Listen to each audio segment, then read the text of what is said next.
went out for a walk. Or Halloween. And it's renaturalizing the Don mouth, and it's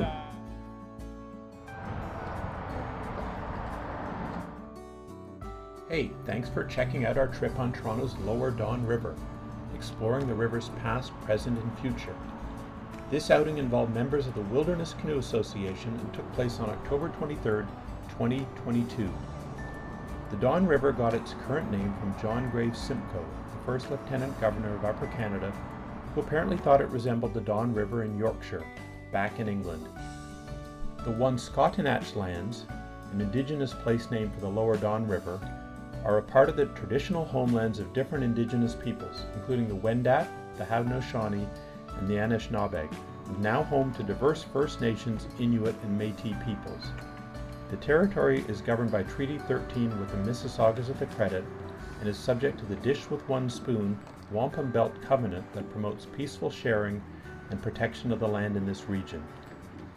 Our outing will take us from Corktown near the mouth of the Don, up the river past the Prince Edward Viaduct, and then down again past Corktown to explore the Keating Channel leading to the inner harbour.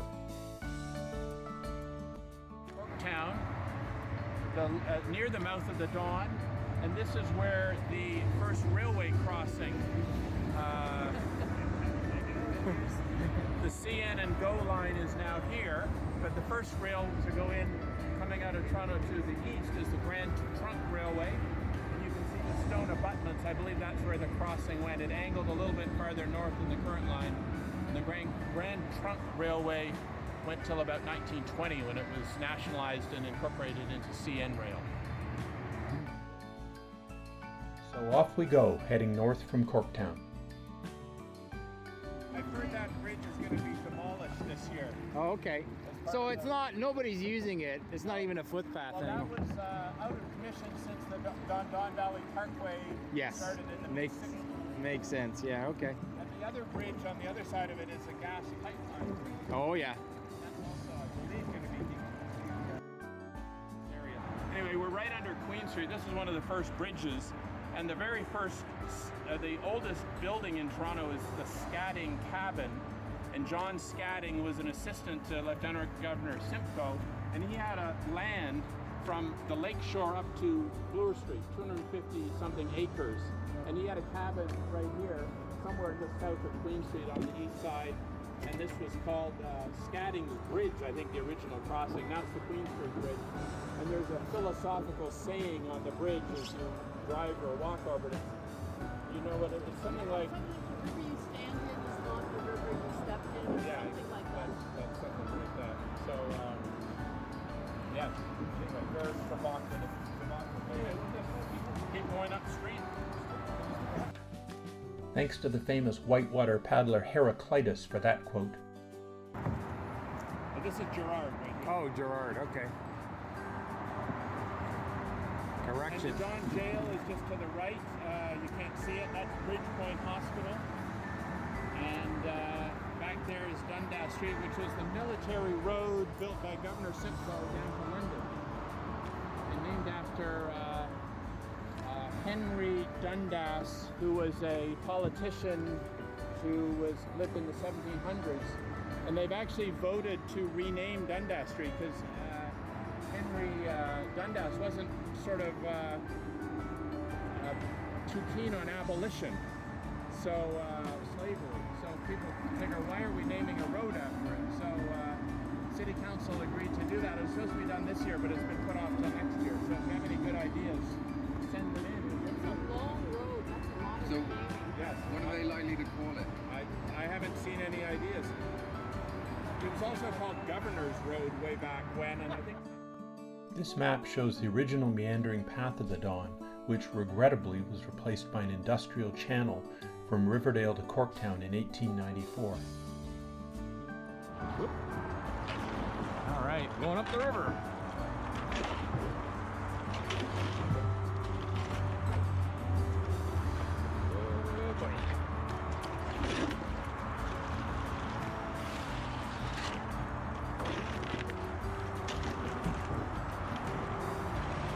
All right, we did it.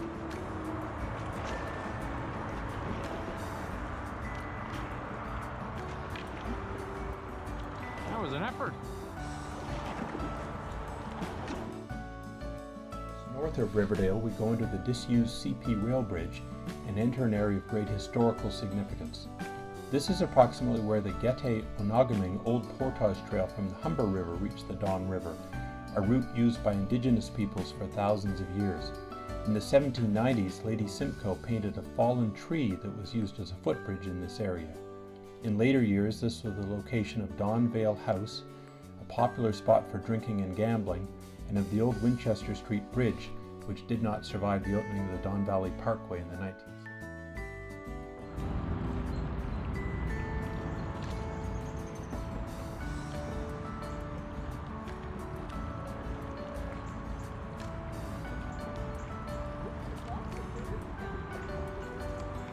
Yep.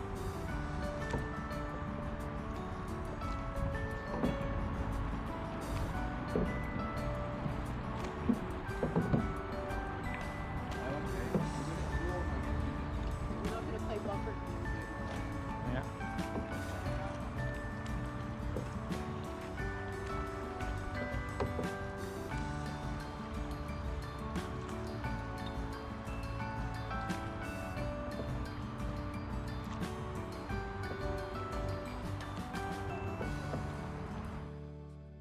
On the east side of the Don River Valley in this area, the provincial agency Metrolinx is planning to install a layover facility for diesel trains. Unfortunately, this misguided notion would go against 50 years of progress in deindustrializing the lower Don Valley. This rendering of the facility is from the website buildthepark.ca.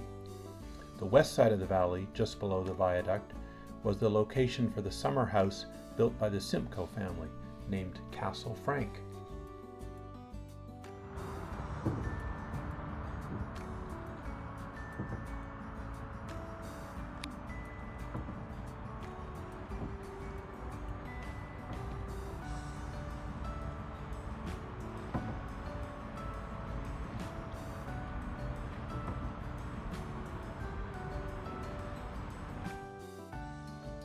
Made it up north of the Prince Edward Viaduct, and here we are heading back south under that iconic bridge which opened in 1918.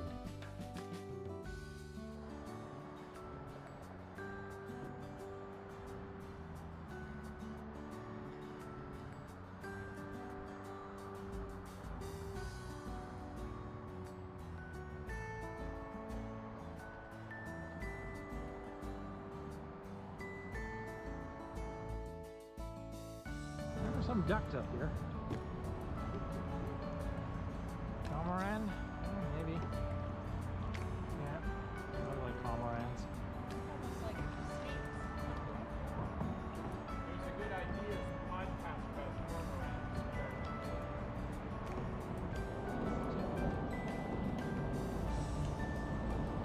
So what's all this construction about? Maybe I'll give a 2-minute spiel because there's an awful lot going on right here. Let's look for the other picture. Is this the heating channel? Yeah, heating channels around the corner. We'll get there in a second. Lit up?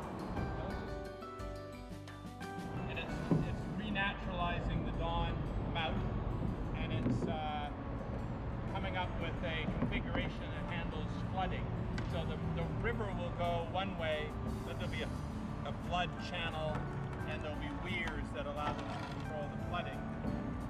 There's currently a proposal to move the Gardner Expressway link to the DVP, which are these two ramps here, and the option voted by council moves these some ways to the north. And as you can imagine, that's going to be like a big project, and that's going to be about $2 billion. And that's the thing that they're arguing about in the mayor election right now between Tory and Penalosa.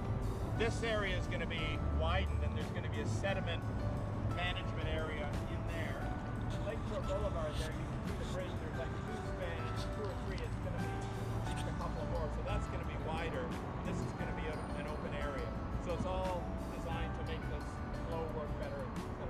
And what is This schematic provides an overview of the active project being carried out by Waterfront Toronto to renaturalize the mouth of the Don River.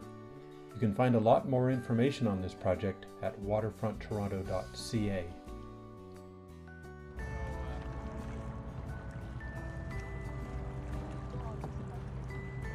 the gardener that's basically dead-ended there.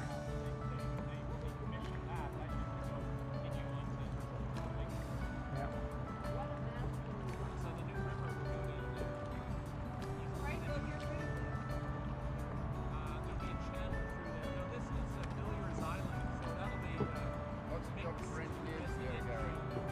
You see that? Civil engineers. Yeah. Wait, where's the river gonna go? Straight from there. Okay. And then down the other side, this is a big rectangle of development that makes parkland and so on. So if they move that, they would have something nice to go. I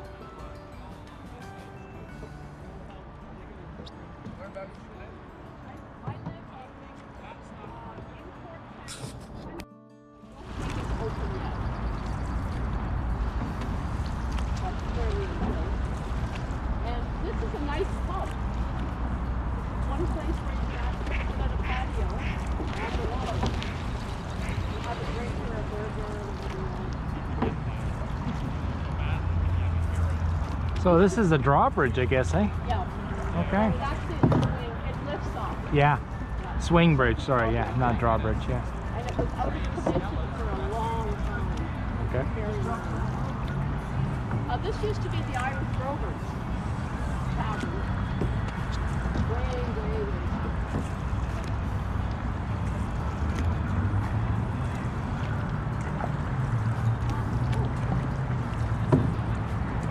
Yeah. Where's the other Tom? Those are the cherry trees.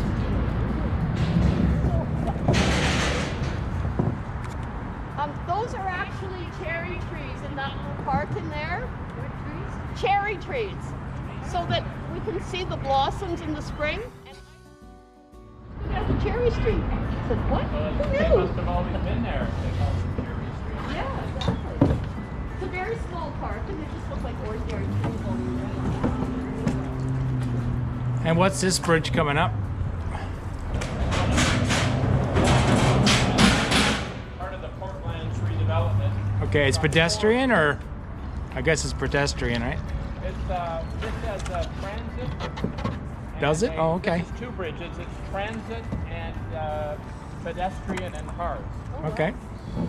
But you know, are they keeping that That's bridge? going to go. Oh, So Cherry Street is being realigned. that's why it's been closed for Yeah. so long. And so this is the North Cherry Street Bridge, and the South Cherry Street Bridge is the yellow one, and that's already open. So if you're driving through here, you can go over that, or if you're riding on your bike, Oh, wow. everybody's stopping. I could see the airplanes way down there. Taxiing. Some of them. One of them's taking off or landing or something. Way down there. No, it might be taking off. I see it taking off.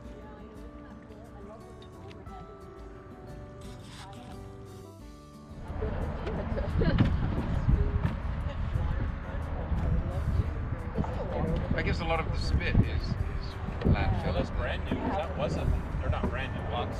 Well, Well, they put it there before, whatever. They started putting subway debris and everything else, and now it goes. It's 5 kilometers long from the base, and they're adding to it all the time, and they're doing more on the east side, and I think it's part of the sewer. We'll take the water now. Rebuild. They're creating more lagoons and ponds and everything. I guess the Hearn generating station. Here we are at the southernmost point of our expedition, Toronto's Inner Harbour. If this were midsummer, I'm sure we'd paddle over to the island for a picnic, dodging ferry boats and other traffic.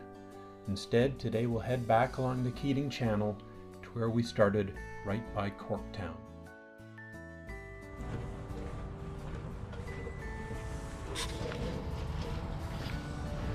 Occupational hazards here.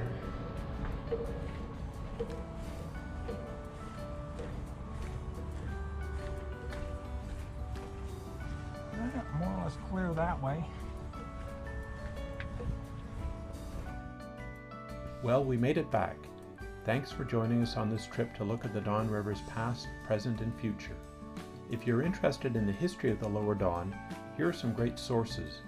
Charles Soriol, who lived from 1904 to 1995, is the father of Don River conservation, and his works provide a vivid description of the Don River in earlier times. Published in 2014, Reclaiming the Don is an authoritative environmental history of the river by historian Jennifer Bunnell. Well, that's it. See you out on the Don next time.